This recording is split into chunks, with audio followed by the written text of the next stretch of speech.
Romina del Pla, diputada por el Frente de Izquierda, está aquí con nosotros. Bienvenida, Romina. Gracias. Gracias por venir.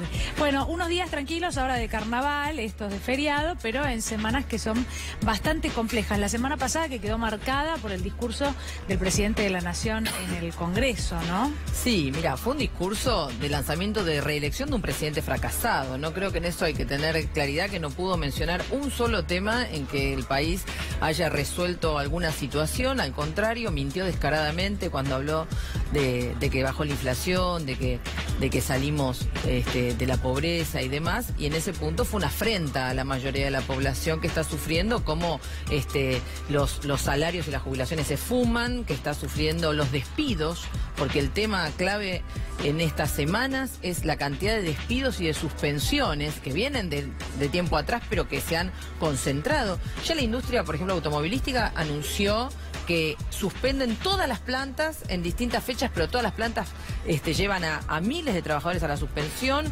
Están los recursos preventivos de crisis, más de 400 como mecanismo. Lo de Coca-Cola es increíble. Lo de FEMSA, que es la embotelladora de Coca-Cola, pero también lo de FATE. Sí. Es todo trucho, porque son mecanismos a los que el gobierno le habilita a las patronales para poder, por supuesto, flexibilizar condiciones salariales, condiciones de despidos, abaratar las indemnizaciones, habilitar suspensiones cuando no hay justificación. Por supuesto, nada de eso se hace abriendo los libros de las empresas y viendo realmente cuáles son los balances reales y no los que presentan para simular estas situaciones. Entonces, todo esto quedó fuera del discurso presidencial, pero es lo que nos preocupa a la mayoría de la población. Y en ese punto, creo que lo que tenemos que tener claro es que a esta política de ajuste que ya anunció que la va a profundizar, y frente a un cuadro donde vemos que entra nuevamente la economía en un tembladeral, el dólar disparado, vuelve a presentarse el problema de la fuga de capitales y de incluso del default, ¿no? Como un horizonte posible.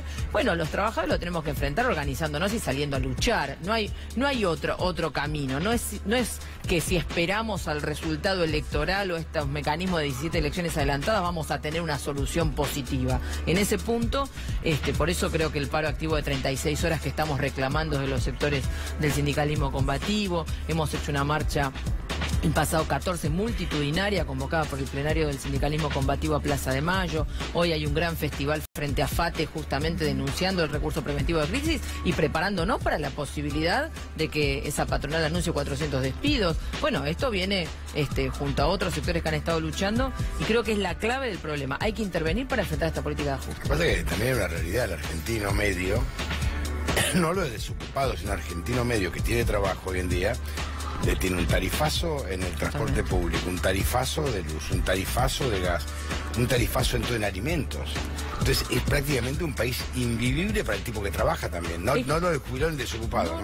Pero es claro que hoy el que trabaja está por debajo de la línea de pobreza. Una gran mayoría, porque los salarios promedios de la economía están claramente por abajo. Y los docentes ya somos un caso de antología.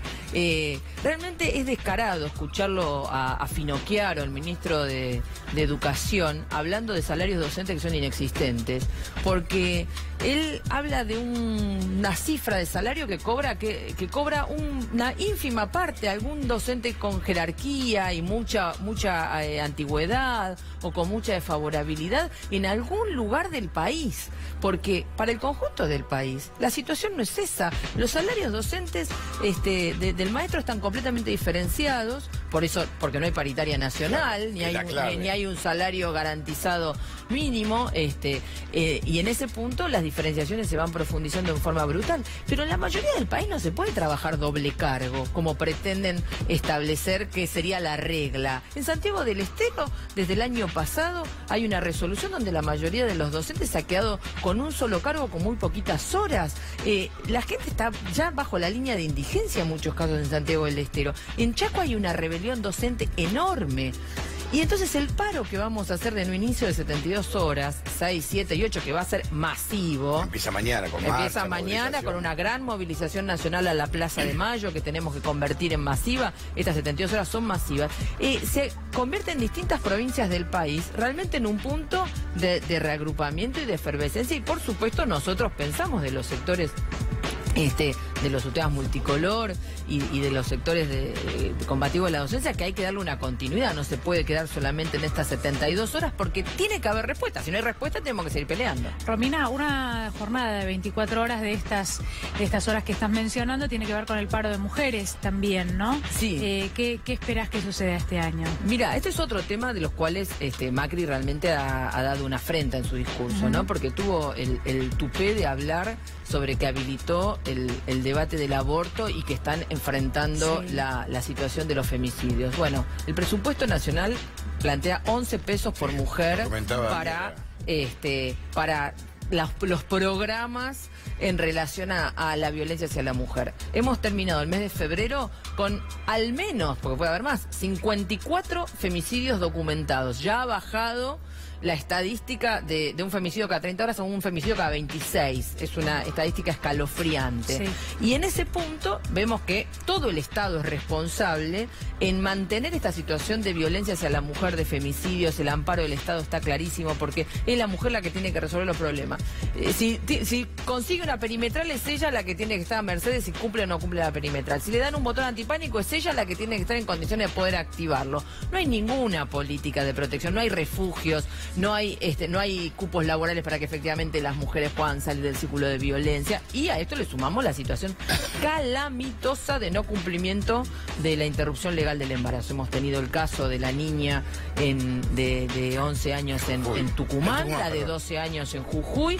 Vemos que no distingue signo político, gobernadores del peronismo, gobernadores del radicalismo, todos contra las niñas, aliados a las iglesias, al oscurantismo clerical y sin avanzar ni un milímetro en los derechos de las mujeres ni de las disidencias sexuales. Esto es muy grave y creo que esto forma parte de los ejes de la convocatoria del 8 de marzo, que va a ser una gran movilización en el marco del paro internacional de mujeres, una gran movilización que va a partir a las 17 horas de Congreso a la Plaza de Mayo el próximo 8. Ahora, llama la atención, ¿no?, la falta de políticas públicas, teniendo en cuenta que estamos en una crisis económica con enorme cantidad de despidos. Solamente en Rosario 40.000 personas se pasaron de la medicina privada a la pública y no hay respuesta del sector público. Es realmente llamativo. La educación pública, cantidad de seres humanos han cambiado de colegio en Buenos Aires, Capital Federal, porque pueden pagar las cuotas de los colegios privados si no hay respuesta de lo público. No, es un país que está en un cuadro de derrumbe general. Y en este punto, el gobierno de Macri, pero también vemos que en las provincias la situación no varía mucho. No varía. Obviamente es un gobierno que redobla el programa del FMI, que nos lleva a más crisis, a más ajuste, pero sin tener ninguna solución. O sea, no es que este ajuste brutal, este esfuerzo que le imponen a la población, bueno, permite reactivar la economía o alguna situación. Para nada, nos lleva todavía más a un hundimiento general y por eso en este punto no es el proceso electoral el que desde el punto de vista del Partido Obrero, el Frente Izquierda, va a resolver la situación, donde por supuesto llega la elección, presentaremos nuestra lista, nuestros candidatos y nuestro programa de salida, pero en este punto la concentración y la preocupación del Frente de Izquierda es cómo intervenimos activamente en esta situación. No podemos esperar octubre, octubre es lejísimo, necesitamos intervenir organizándonos ya, porque no se bancan los despidos, no se bancan estos salarios, no se banca esta situación de crisis y eso es lo que demanda la necesidad de un congreso de delegados con mandato, este planteo de la necesidad de un paro activo nacional de 36 horas de forma inmediata, porque la crisis la tienen que pagar los capitalistas, no los trabajadores, ¿no? Hablabas de elecciones, Romina, y se abre de alguna manera el calendario electoral o continúa ahora en la provincia de Neuquén en los próximos días. Estuviste en la provincia de Neuquén. Más allá de cómo ves la elección o este año electoral, ¿qué es lo que te decía la gente también? Porque a veces la visión desde las provincias resulta muy interesante, ¿no? Sí, mira, estuve en un gran acto que hizo el Frente de Izquierda en Neuquén el sábado, un masivo acto, y justamente lo que relatan los compañeros de la provincia y las compañeras es que contra lo que dice el gobernador, que trata de presentar que, bueno, Neuquén sería una suerte de isla porque como tiene vaca muerta y digamos, toda la expectativa alrededor de la explotación del petróleo y del gas de allí, en realidad lo que hay es un festival de subsidios a las empresas que explotan vaca muerta. Que se fueron, muchas que se fueron, muchas que dicen, ay, si no me das más, yo me voy, porque... Entonces, el festival de subsidios fabuloso que pagamos todos, mientras que para la mayoría de la población, para el trabajador que vive en Neuquén, la vida es un infierno, con costos altísimos, con desocupación, con precarización laboral, en el mismo ámbito petrolero. toda esta explotación de vaca muerta se ha hecho sobre la base de la flexibilización de los convenios colectivos, en nombre de defender la fuente de trabajo. Y vemos firmado por los gremios. Por supuesto, por las burocracias sindicales del gremio del petróleo, que lo hemos denunciado. ¿Y qué pasa? Hay una situación donde mueren trabajadores en forma sistemática porque justamente se han reducido los mecanismos de seguridad e higiene en el trabajo. Van por lo menos ya 5 obreros petroleros fallecidos en los últimos meses por la forma en la que se está trabajando a partir de flexibilizar los convenios. Y claramente aparece la primera insinuación de una crisis y ¿cómo la resuelven? Despidiendo trabajadores. Entonces era mentira que si flexibilizaba se defendía la fuente laboral. La patronal lo que está reclamando son ganancias por todas las vías, bajando los costos laborales, con subsidios que paga el Estado. Entonces efectivamente la definición era, mientras para las patronales este es el gran negocio, para la mayoría de la población en Neuquén esto es un infierno, ¿no? Romina, mientras a nosotros se aumenta el gas, exportamos gas. Totalmente. Y Neuquén... Compramos gas caro y exportamos barato. Y vos sabés que la mayoría del trabajador que vive en una barriada en Neuquén tiene gas en garrafa porque no tiene gas. Es un escándalo, es un escándalo. Es clarísimo cómo los recursos no van al servicio de la población, sino van a las patronales. Por eso creo que en este punto el Frente de Izquierda en la provincia de Neuquén es un reagrupamiento de los luchadores, de los trabajadores que están a la vanguardia de organizar los reclamos, la defensa del suelo, la defensa del territorio, la defensa de la tierra contra la venta a los extranjeros de la tierra y la defensa también de la población originaria. Entonces creo que en este punto la elección de Neuquén, bueno, marca un poquito lo que están queriendo hacer con los desdoblamientos electorales, ¿no? Tratar de desacoplarse de la crisis general para resolver las crisis políticas de cada uno de los gobiernos locales, pero en realidad es todo un mecanismo para también distraer la atención y en ese punto, bueno, el Frente de Izquierda se presenta como una alternativa de independencia política. Romina, hablábamos de, cuestiones que son todas muy importantes, ¿no? Que no tenga servicio de gas hoy, 2019, viviendo en Neuquén, por ejemplo, pero vuelvo por un segundo a lo que tiene que ver con las mujeres. ¿Por qué? Porque este gobierno había prometido la construcción de una cantidad importante de refugios. Vos lo mencionaste recién, como al pasar de unos 36 solo se construyeron 9. Estos son los últimos datos, los daban acá en C5N ayer las chicas de la Garganta Poderosa, ¿no? En un informe. Y la verdad que esto sí tiene que ver con el resultado muerte como consecuencia directa. Porque una mujer que es golpeada o que es abusada y que no tiene a dónde irse porque no tiene un refugio, lo más probable es que termine muerta en manos de esa persona con la que además tiene que convivir, ¿no? Es algo gravísimo. Hay cosas en las que no se puede ajustar. Completamente lo que decís, completamente de acuerdo. Y te agrego un dato más. Así como no se construyeron los refugios, no se cumplen cantidad de normativas que ya están aprobadas. Por eso nosotras desde el Plenario de Trabajadoras, desde el Frente de Izquierda, si bien tenemos una cantidad de proyectos de ley, no es que estamos reclamando que se apruebe tal o cual cosa nueva, porque ni siquiera se cumple con lo que hay. Por eso estamos planteando que tendríamos que poner en pie un Consejo Autónomo de Mujeres, electo por el voto de las mujeres a partir de 13 años, que se encargue de controlar la aplicación de los presupuestos y cada una de las medidas que se supone que se han ido aprobando para proteger a las mujeres y que denuncie dónde están faltando nuevas medidas y nuevo presupuesto. Porque si no, se siguen votando o resolviendo leyes que después no se cumplen, porque es solo para salir del paso, porque en realidad todos los organismos, las instituciones del Estado son cómplices de esta situación de violencia hacia la mujer, porque todos tienen complicidad con hacer la vista gorda a los violentos, con permitirles salir, con no poner en práctica estos programas, los refugios, sin presupuesto. La Fiscalía de Violencia de Género no tiene presupuesto, no tiene asistentes sociales. Es escandalosa la situación, pero yo te lo llevo, mira, a otro ejemplo. Es un disparate. Yo en la provincia de Buenos Aires, Vidal, hace 3 años está aprobada la ley de licencia por violencia hacia la mujer. Hace 3 años. No la reglamentaron. Entonces, vos tenés a todas las trabajadoras estatales, de las cuales lamentablemente una cantidad cada vez mayor reconoce que sufre situaciones de violencia de género. Ya las venía sufriendo. Ahora el problema es que hay la novedad es que hay una cantidad de compañeras que ahora sí reconocen que lo están sufriendo. Entonces, como no está reglamentada, solamente aquella que se acerca a un sindicato puede estar protegida por esa ley, porque hacemos un trámite especial, de todas maneras obligamos al gobierno a que lo respete. Pero para la enorme mayoría no está. Y eso se trata de reglamentar la ley. Si no, el violento, ¿dónde va y la agarra? En el lugar de trabajo, que sabe que tiene que ir porque si no, ¿cómo hace para subsistir? Entonces, vos fíjate que cuando decimos que el Estado es responsable es porque por donde mires hay una complicidad de las instituciones estatales y de los gobiernos. O una ausencia absoluta. Sí, pero la ausencia es complicidad también.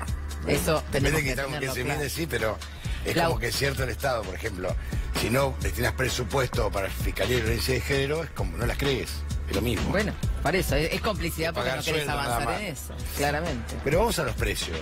El tema es cómo se transita este año, ¿no? Con sueldos prácticamente congelados, con una paritaria muy complicada, una inflación que se presenta alta o más que el año pasado, similar. Y los alimentos que han aumentado de una manera descomunal. No, mira, lo de la canasta alimentaria es brutal. Yo lo veo, bueno, lo veo yo misma, pero lo veo con las compañeras y compañeros docentes, o sea, no con los desocupados, volvemos a la misma situación, sino con el que tiene un sueldo que claramente mes a mes no le alcanza, la gente ya no sabe qué más recortar. Y es lógico, porque la canasta básica, que igual es un promedio, no solo la alimentaria, está arriba de los 26.500 pesos y ya con este aumento entre enero y febrero de inflación del 7%, todo se dispara. El promedio de los salarios está muy por debajo de eso. ¿Cuánto está el promedio? 20.000. Más o menos 20.000 el salario promedio de la economía, está por debajo de eso. Pero vos fíjate que un maestro que de un solo cargo en la provincia de Buenos Aires está en 16.500, el que recién se inicia. Pero es el que recién se inicia, el que está hasta 5 años. Y el que tiene el tope de antigüedad está por debajo de los 26.500.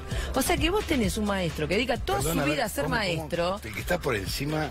El que tiene el tope de antigüedad, o sea que con 24 años de antigüedad, que es el tope que cobras, que tendría que cobrar el 125% de porcentaje, pero que con este achatamiento al el básico ser tan chiquito y todo lo demás en negro, obviamente la diferencia entre el que recién se inicia y el que tiene el tope de antigüedad es mínima. Entonces, el que está con el tope de antigüedad a duras penas llega a los 24.000. O sea que un docente que dedicó toda su vida a estar al frente del grado, su máximo horizonte son 24.000 pesos. Es un escándalo.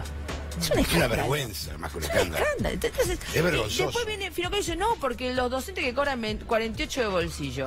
Sí, un docente con el tope de antigüedad y doble cargo toda la vida. ¿Sabes cómo llega un docente con doble cargo toda la vida a los 50 años? Muerto. Mal físicamente, agobiado, en lugar de disfrutar de su tarea, porque a los docentes nos encanta ser docentes. Pero justamente, ¿en qué consiste el síndrome de cabeza quemada que somos uno de los gremios que más lo tiene? Que lo que te gustaba, lo hacías con total, no solo vocación, sino dedicación y respeto, pasa a ser algo que te agobia. Y eso es lo que ocurre con estos ritmos laborales y con esta obligación de que para llegar a fin de mes hay que trabajar 2 y 3 cargos cuando se puede. Porque vuelvo a insistir, en gran parte del país y del interior de la provincia de Buenos Aires tampoco hay doble cargo para acceder, ¿no? Y si esto nos pasa a los docentes, ¿qué queda para gremios con menos organización, con peores convenios y con mayor índice de precarización laboral, ¿no? Decías, falta mucho para octubre, hay que llegar hasta octubre, ¿no? Algunos dicen, bueno, ya está, comenzó el año electoral, pero hay que pasar varios meses donde la gente el bolsillo le ajusta cada vez más. Y lo hablábamos previamente con Antonio. Hay sectores como la educación, la salud, parece que hay varios sectores que han sido descuidados, que el Estado se ha retirado, y ahí es donde el ciudadano común tiene que hacer frente con ese sueldo que tiene en el bolsillo. ¿Cómo ves la situación social de acá a octubre? No, la veo muy grave. Vos fíjate que el nivel de crecimiento de la organización, por ejemplo, yo lo veo en el polo obrero, ¿no? Las asambleas en los barrios para organizar nuevos comedores, para organizarse por puestos de trabajo, son absolutamente masivas. Las asambleas que hemos hecho en barrios de cara al 8M en función de los reclamos de las mujeres en los barrios han sido multitudinarias. ¿Y por qué? Bueno, porque efectivamente la situación social se agrava y toda una camada de mujeres, de hombres, de familias, ya vienen con una experiencia de la organización barrial, ¿no? Parecía, Romina, que iba a ser muy complicado y sin embargo pasó una reforma previsional, bueno, en el año anterior, este diciembre hubo algunas movilizaciones, cacerolazos, cuando hubo cortes de luz, pero no hubo demasiada reacción desde lo social. Vos lo que tenés en la provincia de Buenos Aires en este momento y en el país es un intento del gobierno con la ayuda de las iglesias de un brutal proceso de contención social. Sin embargo, ha habido marchas multitudinarias. Ha habido marchas multitudinarias en diciembre, en enero, en febrero, y justamente estamos viendo cómo efectivamente va creciendo este nivel de organización. A veces la organización no se mide por cuánta gente sale a una marcha que alguien registró, sino también por cómo se van desarrollando las asambleas, los pliegos de reclamos, los plenarios, una organización que es cada vez más consciente. Y en ese punto creo que la clave, y por eso desde distintos sectores que planteamos que hay que intervenir activamente y que por eso cuestionamos a las direcciones de los sindicatos y de las centrales, a la burocracia sindical que está claramente jugando este rol de contención social. Vemos que en ese sentido grandes sectores de la oposición política, el otro día lo vimos también con el discurso de Macri, una cosa es hacer un escandalito cuando viene Macri y otra cosa es que haces, digamos, desde los sectores del peronismo, incluso del kirchnerismo, cuando sos gobierno. Y en Santa Cruz, por ejemplo, están atacando a los docentes del mismo modo que están atacando, que nos está atacando Vidal, no hay diferencia en eso. Entonces, ese proceso de contención social también debe ser superado con una organización independiente y creo que en ese punto tenemos que tener claro que necesitamos plantear la lucha ya por el salario, contra los despidos, contra los tarifazos, por salidas de fondo a los problemas. Es claro que no se resuelve el tema de los tarifazos simplemente planteando una tarifa justa o un freno transitorio, sino que vos para resolver la situación de la energía tenés que plantearte una salida de fondo y en ese punto la nacionalización integral del sistema hidrocarburífero, una reorganización bajo control de los trabajadores de todo ese sistema y claramente hay que romper con el FMI y dejar de pagar la deuda. Acá los que se dicen opositores, pero lo único que están planteando es cómo van a sentarse a renegociar con el FMI si vuelven al gobierno, nos están planteando más ajuste en los siguientes meses, ¿no? ¿Sabés que lo que llama la atención también a las dos, ¿no? Es que la política este año va a volver a la calle. No hablo del caso de determinados sectores del Frente Izquierda, algunos dirigentes políticos que siempre están en la calle. Hoy vuelven a los barrios porque están en campaña. Y después se vuelven a ir de los barrios. Y yo creo que la ciudadanía se ha dado cuenta. Esa falta de mencionar al pueblo, al ciudadano, al conciudadano, al trabajador y cambiarlo por la gente. Sí, sí. Se han dado cuenta que van a volver ahora al llano, pero después se vuelven a ir. Esto es así y bueno, yo lo veo, estoy recorriendo distintas provincias y bueno, recorro el conurbano todo el tiempo. El cuadro de incremento de la tensión social y del descontento y de la pobreza es creciente y ya, digamos, como bien decís, no hay un fácil convencimiento ante la demagogia, ¿no? En ese punto, creo que por eso también, por más maquinaciones que haga Durán Barba, que haga Marcos Peña con las maniobras de las redes y las campañas y demás, ya hay toda una parte de la población que no le cree más a que nombren con el nombre propio a alguna mujer, a algún jubilado que dicen que se cruzaron en algún lado. Acá hacen falta soluciones concretas y vemos cómo han fracasado en toda esa campaña mediática y en las redes que están haciendo con las famosas mesas educativas de Cambiemos y demás para quebrarnos a los docentes en relación a la comunidad. No lo han conseguido porque el papá que por supuesto quisiera que su hijo empiece las clases mañana, también ve que su trabajo peligra, también ve el tarifazo, también ve que la obra de infraestructura que le habían prometido para que su hijo esté en la escuela en condiciones adecuadas no se hizo. Y entonces ahí hay una lucha y un reclamo común y creo que esta realidad concreta y estas conclusiones sobre la realidad se está imponiendo por sobre la propaganda y las maniobras y las redes y todos los trolls, tanto del gobierno nacional como de los gobernadores. Gracias, Romina. Gracias a ustedes. Gracias. ¿Qué tenemos que hacer?